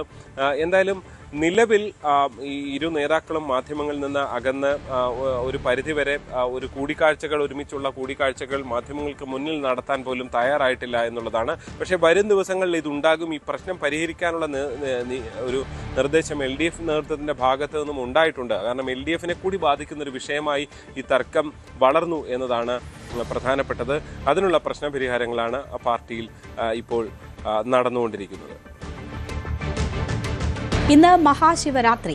സംസ്ഥാനത്തെ ശിവക്ഷേത്രങ്ങളിലെല്ലാം ദർശനത്തിന് വലിയ തിരക്കാണ് ഇപ്പോൾ അനുഭവപ്പെടുന്നത്. ആലുവ മണപ്പുറത്ത് ബലിതർപ്പണ ചടങ്ങുകൾക്ക് ഔദ്യോഗികമായി തുടക്കം കുറിക്കുക രാത്രിയാണെങ്കിലും പുലർച്ചെ മുതൽ തന്നെ ആളുകൾ എത്തിത്തുടങ്ങി. നാളെ ഉച്ചവരെ ആയിരങ്ങൾ ബലിതർപ്പണം നടത്തും. മഹാശിവരാത്രിയുടെ വലിയ തിരക്കിലേക്ക് ആലുവ മഹാദേവ ക്ഷേത്ര പരിസരവും എല്ലാം തന്നെ മാറുകയാണ്. പുലർച്ചെ മുതൽ തന്നെ ഇന്ന് ശിവരാത്രിയുടെ പുലർച്ചെ മുതൽ ഞായറാഴ്ച രാവിലെ മുതലുള്ള ഒരു തിരക്കിലേക്ക് മാറുന്നു. ഇന്ന് രാത്രിയാണ് പ്രധാനപ്പെട്ട ചടങ്ങുകൾ നടക്കുന്നത്. വലിയ വിളക്ക്, ശിവവിളക്ക് അടക്കമുള്ള കാര്യങ്ങൾ രാത്രിയാണ് നടക്കുന്നത്. അതുവരെയും ഈ ക്ഷേത്രത്തിന് പരിസരവും എല്ലാം തന്നെ വലിയ തിരക്കിൽ തന്നെയായി മാറുകയും ചെയ്യും. ഇവിടേക്ക് ഈ ചടങ്ങുകൾക്ക് വേണ്ടി പങ്കെടുക്കാൻ എത്തുന്നവർക്ക് വേണ്ടിയുള്ള വലിയ ക്രമീകരണങ്ങൾ ക്ഷേത്രത്തിൻ്റെയും ശ്രീ മഹാദേവൻ ക്ഷേത്രത്തിൻ്റെയും പരിസരത്തുമെല്ലാം തന്നെ ചെയ്തിട്ടുണ്ട്. പ്രത്യേകിച്ച് ഇന്ന് ഈ ശിവരാത്രി ദിവസം വളരെ പ്രധാനപ്പെട്ട വിശേഷപ്പെട്ട ഒരു ദിവസം തന്നെയാണ്. ഉറക്കമൊളിച്ച് ഈ ദിവസത്തെ വരവേൽക്കുന്നു എന്ന് തന്നെയാണ് അതിൻ്റെ ഒരു വലിയ പ്രത്യേകത ആയിട്ട് കാണുന്നത്. ഇവിടേക്ക് എത്തുന്ന ജനങ്ങൾക്ക് അതിനുവേണ്ടിയുള്ള സൗകര്യവും സാഹചര്യവും എല്ലാം തന്നെ ക്ഷേത്രത്തോട് അനുബന്ധിച്ചുള്ള ഇടങ്ങളിലെല്ലാം തന്നെ ചെയ്തിട്ടുണ്ട്. ഏറ്റവും പ്രധാനപ്പെട്ട ഒരു ചടങ്ങായിട്ട് കാണുന്നത് ഇവിടുത്തെ പിതൃമോക്ഷ ചടങ്ങുകൾക്കായുള്ള ബലിതർപ്പണ ചടങ്ങുകൾ തന്നെയാണ്. അതിനുവേണ്ടി ഏതാണ്ട് 116ഓളം ബലിത്തറകളാണ് ഇവിടെ ക്രമീകരിച്ചിട്ടുള്ളത്. ഇവിടെ പെരിയാറിൻ്റെ തീരത്തോട് ചേർന്നുകൊണ്ടുള്ള ഈ സ്ഥലങ്ങളിൽ ബലിതർപ്പണത്തിന് വേണ്ടിയുള്ള ക്രമീകരണങ്ങൾ ഏർപ്പെടുത്തിയിരിക്കുന്നു. 116 ബലിത്തറകൾ തിരുവിതാംകൂർ ദേവസ്വം ബോർഡിൻ്റെ നേതൃത്വത്തിൽ തന്നെ ഇതിനു വേണ്ടി തന്നെ തയ്യാറാക്കിയിട്ടുണ്ട്. ഇവിടെ എത്തുക, തർപ്പണ ചടങ്ങുകൾ പങ്കെടുത്ത പെരിയാറിൽ പിതൃമോക്ഷ ചടങ്ങുകൾക്കായുള്ള തർപ്പണം നിർവഹിച്ച ശേഷം മടങ്ങുന്ന ആളുകൾ അത് തന്നെയാണ് ഈ ദിവസത്തിൻ്റെ ഏറ്റവും വലിയ ഒരു പ്രത്യേകത എന്ന് പറയുന്നത്. വലിയ രീതിയിലുള്ളൊരു തിരക്ക് ഇനി അനുഭവപ്പെട്ടു തുടങ്ങും. ഞായറാഴ്ച ഇന്ന് പുലർച്ചെ മുതൽ തന്നെ ഇവിടേക്ക് ആളുകൾ ഇവിടേക്ക് എത്തിത്തുടങ്ങിയിരിക്കുന്നു. ഇന്ന് രാത്രിയാകുമ്പോഴേക്കും വലിയ തിരക്കിലേക്ക് ശിവരാത്രി മണപ്പുറവും ഈ ക്ഷേത്ര പരിസരവും എല്ലാം തന്നെ മാറുകയും ചെയ്യും. ഇവിടേക്ക് പ്രധാനപ്പെട്ട ഒരു പ്രത്യേകത എന്ന് പറയുന്നത് 3 ദിവസത്തോളം ഈ തർപ്പണ ചടങ്ങുകൾക്കുള്ള ഒരു ക്രമീകരണമുണ്ട് എന്നതാണ്. കാരണം ഇന്ന് രാവിലെ മുതൽ തന്നെ ഇത് ഒരു തുടക്കത്തിലേക്ക് വരുന്ന ഔദ്യോഗികമായ തർപ്പണ ചടങ്ങുകൾ, ശിവരാത്രി പിതൃമോക്ഷ ചടങ്ങുകൾ എല്ലാം തന്നെ തുടങ്ങുന്നത് രാത്രിയോട് അനുബന്ധിച്ചാണ്. പക്ഷേ ഇന്ന് രാവിലെ മുതൽ തന്നെ ഇത് തുടങ്ങുന്നു. ഒപ്പം തന്നെ നാളെ ഉച്ചവരെയും ഇത് ഈ തർപ്പണ ചടങ്ങുകൾ നിർവഹിച്ചു പോകാൻ കഴിയുമെന്ന് തന്നെയാണ് അറിയിച്ചിരിക്കുന്നത്. അതോടൊപ്പം തന്നെ ചൊവ്വാഴ്ചയുടെ ഒരു പ്രത്യേകത എന്ന് പറയുന്നത് കുംഭമാസത്തിലെ അമാവാസി നാളാണ്. അപ്പോൾ ആ ദിവസവും പിതൃമോക്ഷ ചടങ്ങുകൾക്കായി തർപ്പണം നടത്താം. അപ്പോൾ ഇങ്ങനെ 3 ദിവസവും ഇതിനു വേണ്ടിയുള്ള ക്രമീകരണങ്ങൾ ഉണ്ടാവും. ഇവിടേക്ക് കടന്നു വരികയും ചെയ്യാം. വിപുലമായ സൗകര്യങ്ങൾ, നേരത്തെ സൂചിപ്പിച്ചതുപോലെ ഈ യാത്രാ സൗകര്യങ്ങൾ അടക്കമുള്ള കാര്യങ്ങൾ ഇവിടേക്ക് ക്രമീകരിച്ചിട്ടുണ്ട്. ദക്ഷിണ റെയിൽവേ പ്രത്യേക സർവീസ് ആലുവ കേന്ദ്രീകരിച്ചുകൊണ്ട് പ്രത്യേക സർവീസുകൾ അടക്കമുണ്ട്. ഒപ്പം തന്നെ KSRTC ബസ്സുകൾ കൂടുതൽ സർവീസുകൾ ഇവിടെ 200-ലധികം സർവീസുകൾ KSRTC ബസ് കേന്ദ്രീകരിച്ച് നടക്കുന്നുണ്ട്. ഒപ്പം കൊച്ചി മെട്രോയും അധിക സർവീസുകളാണ് ഈ ദിവസങ്ങളിൽ നടക്കുന്നത്. അങ്ങനെ ഗതാഗത ക്രമീകരണങ്ങൾ അടക്കം ഏർപ്പെടുത്തിയിരിക്കുന്നു. സുരക്ഷയ്ക്കായിട്ട് ക്രമസമാധാന പാലനത്തിനും അതോടൊപ്പം തന്നെ മറ്റ് ക്രമീകരണങ്ങളുമായിട്ട് 1500-ലധികം പോലീസ് ഉദ്യോഗസ്ഥരെയാണ് ഇവിടെ വിന്യസിച്ചിരിക്കുന്നത്. പൂർണ്ണമായും ഗ്രീൻ പ്രോട്ടോകോൾ അനുസരിച്ചുകൊണ്ട് തന്നെയായിരിക്കും പിതൃമോക്ഷ ചടങ്ങുകൾക്ക് തർപ്പണ ചടങ്ങുകളടക്കം നടക്കുക എന്ന് നിഷ്കർഷിച്ചിട്ടുണ്ട്. അതും ക്ഷേത്ര പരിസരവും എല്ലാം തന്നെ ഈ ഒരു പ്രോട്ടോക്കോളിൽ തന്നെയായിരിക്കും മുന്നോട്ട് പോകുക. ഇവിടേക്ക് എത്തുന്നവർക്ക് വേണ്ടിയുള്ള അങ്ങനെ പൂർണ്ണമായ ഒരു ക്രമീകരണങ്ങളും എല്ലാം തന്നെ ഇവിടെ എത്തിയിരിക്കുന്നു.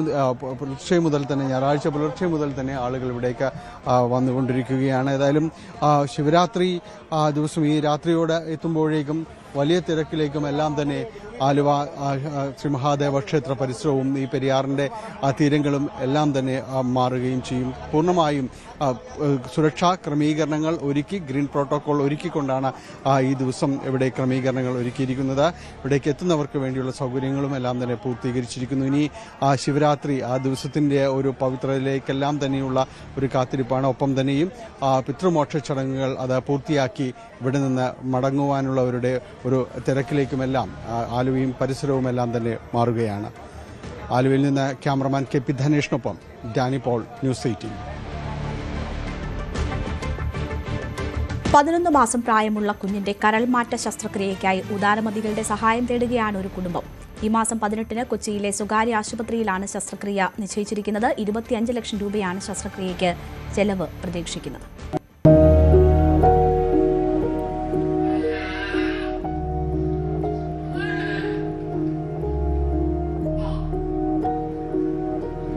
കൊച്ചി പാണ്ടിക്കുടി കുരിശിങ്കൽ ടിനു ജോസഫിന്റെയും ജിസിയുടെയും മകൻ നോഹയാണ് നാടിന്റെ കനിവിനായി കാത്തിരിക്കുന്നത്. കരൾ രോഗത്തെ തുടർന്ന് 3 മാസം പ്രായമുള്ളപ്പോൾ കുഞ്ഞു നോഹയ്ക്ക് ശസ്ത്രക്രിയ നടത്തിയിരുന്നു. എന്നാൽ അതുകൊണ്ട് രോഗാവസ്ഥയ്ക്ക് മാറ്റമുണ്ടായില്ല. ഇപ്പോൾ രോഗമതിന്റെ മൂർധന്യാവസ്ഥയിലാണ്. കരൾ മാറ്റമല്ലാതെ മറ്റ് പോംവഴികളില്ല. ഇലക്ട്രീഷ്യനായ ടിനു വാടക വീട്ടിലാണ് താമസിക്കുന്നത്. തന്റെ തുച്ഛമായ വരുമാനം കൊണ്ട് എവിടെയും എത്തില്ലെന്ന് ടിനുവിനും അറിയാം. നാട്ടുകാരുടെ കൂട്ടായ്മയിൽ സഹായനിധി തുടങ്ങിയിട്ടുണ്ട്. ഈ സർജറിക്ക് ഏകദേശം 25 ലക്ഷം രൂപ വരും. പിന്നെ അത് കഴിഞ്ഞ് തുടർ ചികിത്സയും ആവശ്യമാണ്. എന്തായാലും ഇനിയിപ്പോൾ ഞങ്ങൾ 2 മാസം മുതലാണ് ഈ കുഞ്ഞിന് ഈ അസുഖം കണ്ടത്. അതിനെ തുടർന്നാണ് ട്രീറ്റ്മെൻറ്റ് പോയിക്കൊണ്ടിരിക്കുന്നത്. അപ്പം അന്നോട്ട് ഇന്ന് വരെ എനിക്ക് ജോലിക്ക് പോകാൻ പറ്റിയിട്ടില്ല. അപ്പം ഞങ്ങൾ വാടക വീട്ടിലാണ് താമസിക്കണം. അത് കഴിഞ്ഞ് വീടിൻ്റെ വാടകയും കറണ്ട് ബില്ലും വീട്ടിലെ ചിലവും പിന്നെ വൈഫിൻ്റെ അസുഖത്തിൻ്റെ മെഡിസിനും കുഞ്ഞിൻ്റെ മെഡിസിനും ആകെ എല്ലാം കൂടി സാമ്പത്തികമായിട്ട് ഞെരുങ്ങിയിരിക്കുകയാണ്. സ്വർണ്ണവും ഇതായിട്ടൊന്നും ഒന്നുമില്ല, എല്ലാ പണയത്തിലാണ്. ആരെങ്കിലും സഹായിച്ചിട്ട് വേണം എനിക്ക് മുന്നോട്ട് പോകാൻ. കുഞ്ഞിന് കരൾ പകുത്തു നൽകാൻ ഒരാൾ തയ്യാറായിട്ടുണ്ട്. തുടർ ചികിത്സയ്ക്ക് വലിയ പണം ആവശ്യമാണ്. നാട്ടുകാരുടെ നേതൃത്വത്തിൽ ഫാദർ പ്രിൻസ് ജോസഫ് മാളിയേക്കൽ ചെയർമാനായി, കൗൺസിലർ മഞ്ജുള അനിൽകുമാർ ജനറൽ കൺവീനറുമായി ചികിത്സാ സഹായനിധി രൂപീകരിച്ചിട്ടുണ്ട്. കാനറ ബാങ്ക് മട്ടാഞ്ചേരി ശാഖയിൽ അക്കൗണ്ടും ആരംഭിച്ചു. കാരുണ്യമതികളുടെ കനിവിനായി കാത്തിരിക്കുകയാണ് ഈ നിർധന കുടുംബം. ന്യൂസ് 18 കൊച്ചി. സംസ്ഥാനത്ത് വീണ്ടും കർഷക ആത്മഹത്യ. കണ്ണൂരിൽ കടബാധ്യത മൂലം കർഷകൻ ആത്മഹത്യ ചെയ്തു.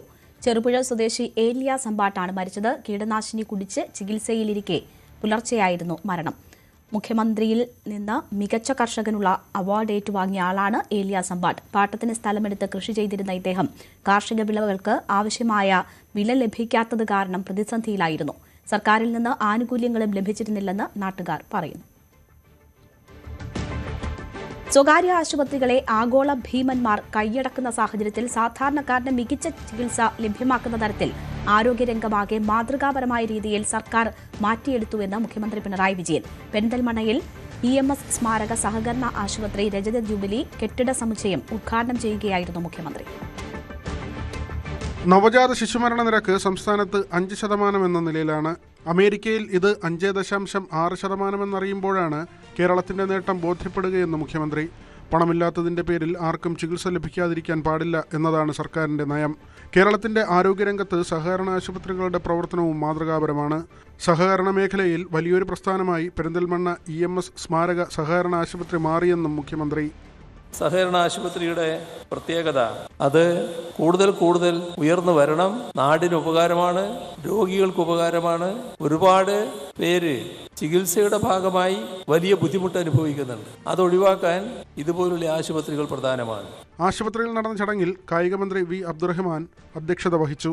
മുൻ മന്ത്രിമാരായ പാലോളി മുഹമ്മദ് കുട്ടി, TK ഹംസ, നാലകത്ത് സൂപ്പി, MLA-മാരായ നജീബ് കാന്തപുരം, P. നന്ദകുമാർ, മഞ്ഞളാംകുഴി അലി, EMS സ്മാരക ചാരിറ്റബിൾ ട്രസ്റ്റ് ചെയർമാനും മുൻ MP-യുമായ A. Vijayaraghavan, Norka vice chairman P. Sreeramakrishnan തുടങ്ങിയവർ പങ്കെടുത്തു.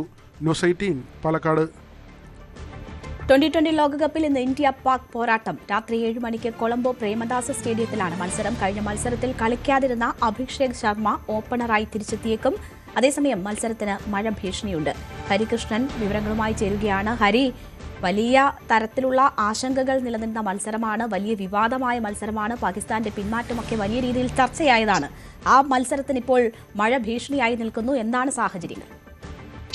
അത് തന്നെയാണ് പറയേണ്ടിയിരിക്കുന്നത്. ഒരുപാട് ട്വിസ്റ്റ് ആൻഡ് ടേൺസ്, പാകിസ്ഥാന്റെ ടേൺ, ഒരുപാട് ചർച്ചകളെല്ലാം കണ്ടതിന് ശേഷമാണ് ഇന്ന് ഇന്ത്യ പാകിസ്ഥാൻ മത്സരം നടക്കുന്നത്. പക്ഷെ മഴയുടെ സാധ്യത ഉണ്ടെന്ന് പറയാതിരിക്കാൻ സാധിക്കില്ല. കഴിഞ്ഞ ദിവസം തന്നെ പ്രേമദാസ സ്റ്റേഡിയത്തിൽ ഗ്രൗണ്ട് ഒട്ടാകെ തന്നെ ഒഫീഷ്യൽസ് കവർ ചെയ്തിരുന്നു. അങ്ങനൊരു സാഹചര്യം, മഴയുടെ സാഹചര്യമുണ്ട്. പക്ഷേ ഏകദേശം ഒരു 7 മണിയാകുമ്പോഴേക്കും 5.1 മില്ലിമീറ്റർ മഴയ്ക്കുള്ള ഒരു സാധ്യതയാണ് കണക്കാക്കപ്പെടുന്നത്. പക്ഷെ പിന്നീട് അത് കുറഞ്ഞ് ഒരു 3.8 പോകാമെന്നൊക്കെയാണ് പറയുന്നത്. ഒരു സ്ലൈറ്റ് ഡ്രിസൽ ഒക്കെ പ്രതീക്ഷിക്കാമെന്നാണ് കാലാവസ്ഥാ വിദഗ്ധരുടെ ഏറ്റവും പ്രധാനപ്പെട്ട കാര്യം പ്രഖ്യാപനം എന്ന് പറയുന്നത്. എന്തായാലും മത്സരത്തിലേക്ക് വരികയാണെങ്കിൽ മത്സരം തന്നെയാണ് പ്രതീക്ഷിക്കുന്നത്. അതിനകത്ത് യാതൊരു തർക്കവുമില്ല. അഭിഷേക് ശർമ്മ ടീമിലേക്ക് തിരികെ വരികയാണ്. സഞ്ജു സാംസണാണ് അഭിഷേക് ശർമ്മയ്ക്ക് പകരക്കാരനായി കഴിഞ്ഞ ദിവസം നമീബിക്കെതിരെ കളിച്ചത്. സഞ്ജു പുറത്തിരിക്കേണ്ടി വരും. ഒരു സാഹചര്യത്തിൽ പ്രത്യേകിച്ച് കൊളംബോയിൽ മത്സരം നടക്കുകയാണ്. പ്രേമദാസ സ്റ്റേഡിയത്തിന്റെ ഏകദേശം ഒരു 70 മീറ്ററോളം ബൗണ്ടറി ലൈൻ ഉണ്ട്. ഒരു വലിയ ഗ്രൗണ്ടാണ്. അപ്പൊ അതുകൊണ്ട് തന്നെ ഈ പിച്ചും സ്പിന്നേഴ്സിന് അനുകൂലമായി മാറാൻ സാധ്യതയുണ്ടെന്നാണ് കണക്കാക്കുന്നത്. അങ്ങനെയാണെങ്കിൽ ഇന്ത്യ ഒരുപക്ഷെ ഒരു എക്സ്ട്രാ സ്പിന്നറിനെ കൊണ്ടുവരാൻ സാധ്യതയുണ്ട്. ഒരു വാഷിംഗ്ടൺ സുന്ദറിനെ കളിപ്പിക്കാനുള്ള ഒരു സാധ്യത കാണാം. അങ്ങനെയാണെങ്കിൽ റിങ്കു സിംഗും കൂടെ പുറത്തിരിക്കാനുള്ള ഒരു സാധ്യതയും കൂടിയുണ്ട്. കാരണം കഴിഞ്ഞ 2 മത്സരങ്ങളിൽ റിങ്കു ഫോം ഔട്ട് ആയിരുന്നു. പാകിസ്ഥാനെ സംബന്ധിച്ചിടത്തോളം ഒരു സ്പിൻ അറ്റാക്ക് തന്നെയാണ് പാകിസ്ഥാൻ ഉള്ളത്.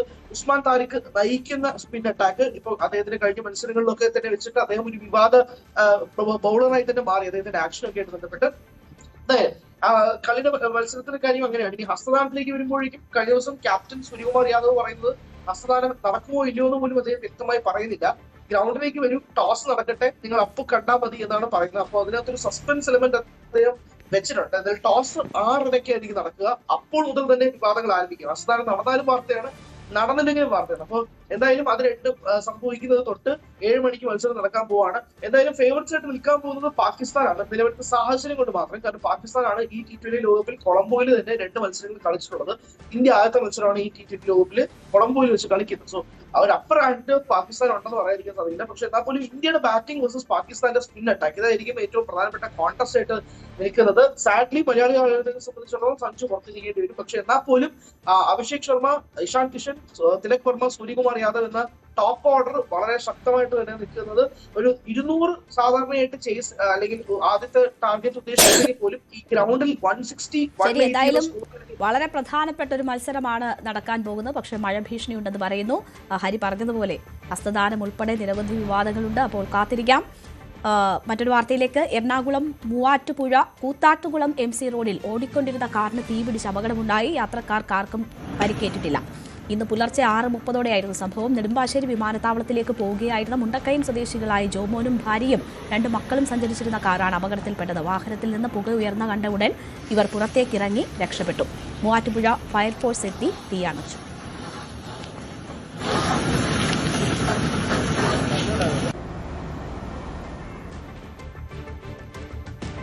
ബംഗ്ലാദേശിൽ താരക് റഹ്മാൻ സർക്കാരിന്റെ സത്യപ്രതിജ്ഞാ ചടങ്ങ് ചൊവ്വാഴ്ച നടക്കും. ഇന്ത്യ പാക് പ്രധാനമന്ത്രിമാരെ ക്ഷണിച്ച് ബംഗ്ലാദേശ് നാഷണൽ പാർട്ടി. നരേന്ദ്രമോദി പക്ഷേ പങ്കെടുക്കില്ല. അതേസമയം രാജ്യ താൽപര്യങ്ങൾ മുൻനിർത്തിയാകും ബംഗ്ലാദേശിന്റെ വിദേശ നയമെന്ന് താരക് റഹ്മാൻ മാധ്യമങ്ങളോട് പ്രതികരിച്ചു. വ്യാഴാഴ്ച നടന്ന പൊതുതെരഞ്ഞെടുപ്പിൽ 300-ൽ 209 സീറ്റുകളും സ്വന്തമാക്കിയാണ് താരിഖ് റഹ്മാൻ നയിക്കുന്ന ബംഗ്ലാദേശ് നാഷണൽ പാർട്ടി അധികാരം പിടിച്ചെടുത്തത്. ചൊവ്വാഴ്ചയാണ് സത്യപ്രതിജ്ഞാ ചടങ്ങ്. ചടങ്ങിലേക്ക് ഇന്ത്യ പാക് പ്രധാനമന്ത്രിമാരെയും ചൈനീസ് പ്രസിഡന്റിനെയും ക്ഷണിച്ചിട്ടുണ്ട്. സാർക്ക് രാജ്യങ്ങളുടെ സാന്നിധ്യം ഉറപ്പിക്കുകയാണ് ലക്ഷ്യം. എന്നാൽ ഫ്രഞ്ച് പ്രസിഡന്റ് ഇമ്മാനുവൽ മാക്രോൺ ചൊവ്വാഴ്ച ഇന്ത്യയിലെത്തുന്നതിനാൽ പ്രധാനമന്ത്രി നരേന്ദ്രമോദി ചടങ്ങിൽ പങ്കെടുക്കില്ല. പകരം ഉപരാഷ്ട്രപതിയോ വിദേശകാര്യമന്ത്രിയോ എത്തിയേക്കുമെന്നാണ് വിവരം. അതേസമയം ബംഗ്ലാദേശിന്റെ വിദേശ നയം രാജ്യ താൽപര്യങ്ങൾ മുൻനിർത്തിയാകുമെന്ന് നിയുക്ത പ്രധാനമന്ത്രി താരിഖ് റഹ്മാൻ വ്യക്തമാക്കി. ഹിന്ദുക്കളെയും മറ്റ് ന്യൂനപക്ഷങ്ങളെയും സംരക്ഷിക്കുമെന്ന അദ്ദേഹത്തിന്റെ ഉറപ്പ് രാജ്യത്ത് നിലവിലുള്ള സംഘർഷങ്ങൾക്ക് അറുതി വരുത്തുമെന്ന പ്രതീക്ഷ നൽകുന്നതാണ്. മുഖ്യ പ്രതിപക്ഷ പാർട്ടിയായ ജമാഅത്തെ ഇസ്ലാമിയുമായി താരിഖ് റഹ്മാൻ ചർച്ച നടത്തും. പുതിയ ബംഗ്ലാദേശിന്റെ പിറവി സംഭവിച്ചിരിക്കുന്നുവെന്നാണ് ഇടക്കാല സർക്കാരിന്റെ തലവൻ മുഹമ്മദ് യൂനിസിന്റെ പ്രതികരണം. പുറത്താക്കപ്പെട്ട മുൻ പ്രധാനമന്ത്രി ഷെയ്ഖ് ഹസീനയുടെ അവാമി ലീഗ് പാർട്ടിക്ക് തെരഞ്ഞെടുപ്പിൽ മത്സരിക്കാൻ വിലക്കുണ്ടായിരുന്നു. തെരഞ്ഞെടുപ്പ് തട്ടിപ്പാണെന്നും ഫലം റദ്ദാക്കണമെന്നും ഇപ്പോൾ ഇന്ത്യയിൽ കഴിയുന്ന ഹസീന ആവശ്യപ്പെട്ടു. News desk news 18. കൂടുതൽ വാർത്തകൾക്ക് news 18 Keralam YouTube channel subscribe ചെയ്യുക.